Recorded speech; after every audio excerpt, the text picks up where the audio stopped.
Hi kindergartners, welcome back. So today we are going to be looking at the letter Q is for quilt, and I hope you guys enjoyed listening to the story about Grandpa's quilt. I thought that was a really cute story and a really fun one to also practice some of our math skills.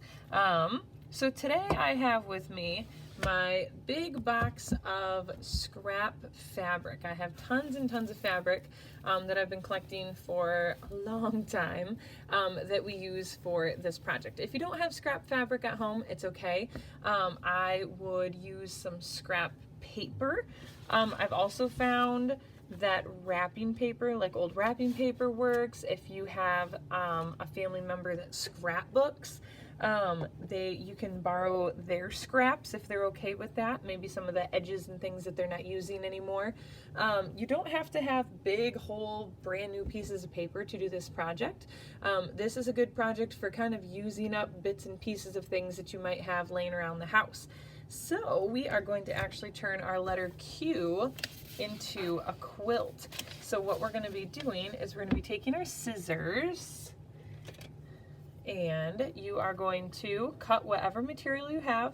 So whether it's fabric or paper or whatever, and you're just going to cut it into squares and glue.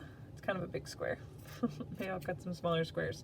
And cut those little squares and glue them onto your letter Q to turn your letter Q into a quilt.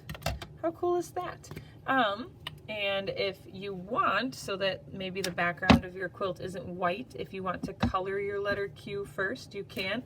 Or if you don't have a piece of paper with a letter Q on it, which many of you might not, which is fine, you can go ahead and just make a quilt on just a plain piece of paper. It doesn't have to be even a colorful piece of paper. It can just be a white piece of paper like this, and then you can go ahead and take your paper or fabric or whatever you're using and cut out some squares. I'll try and stay in the camera so you guys can see what I'm doing here. But cut up some squares, and then you can start to glue and arrange those into a quilt. So I might want some other colors or other patterns to make my quilt more interesting. I know when I was a kid, I was probably your age, I think I was in kindergarten because my sister was a baby. My mom actually took a quilting class, and she learned how to make a quilt, and she made my brother a quilt when she was in that class. I think it's the only quilt my mom has ever made, so it must not have been something that she really enjoyed. But I do remember her working really hard on making quilt. Making quilts is very hard work, and it takes a lot of talent and a lot of skill. I made a quilt when I was a kid. I made one for my doll. It did not turn out very nice, but I really liked it. I thought it was a pretty cool thing, and I used my mom's old scraps of fabric because my mom loves to sew. And so I used her old fabric that she wasn't using anymore, bits and pieces, and I sewed them all together to make a quilt for my doll.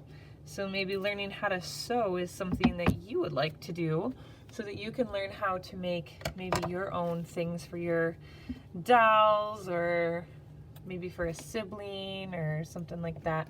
All right, so that's a pretty good start to my quilt. I will go ahead and keep working on that, but you guys get the idea. So have fun making your quilt. I will see you next week for letter R.